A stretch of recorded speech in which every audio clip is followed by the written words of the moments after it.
omi jowi ndalo 14 mar mako apil.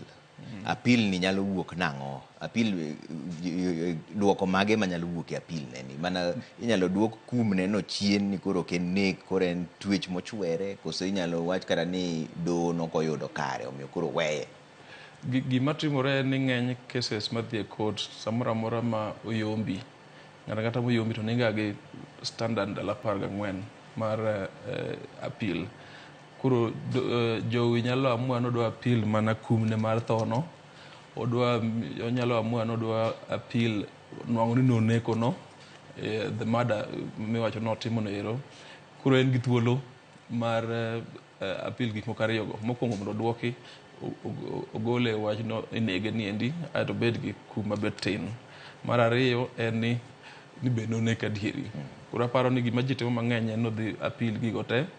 Mano kende biro kawo higni 3-4 kendo mondo court of appeal o process gigo marum, nikech court of appeal chalo gima judges ok ng'eny ahinya. Adma nyaka bed judges 3 mabedo piny e court of appeal mawinje weche mang'eny. Gima nyalo timore kendo en ni samoro ka ing'ado kumne to ibiro wach ni ni endi koro wamiye higni awacha 20, agala mfano, wamiye higni 20 to lakini nikech osebede e jela koro nyicho chako bedo dwe mokalo ka chieng' kes ni rum e court of appeal madhi kata Supreme Court samoro koro higni 5 kendo koro inyalo ng'adi ndalo mosetiyo mosebedo ka entiere e jela ni endi. Koro samoro inyalo miye ndalo matin, samoro be inyalo wacho ni ni neko to sheria wacho ni kineko to wakumi. To nitiere gimoro e Supreme Court miluongo ni kes mar Murwa Tetu mane Supreme Court osewacho wuon judges men sani giendi ni kum mar nego ng'ato ok ber.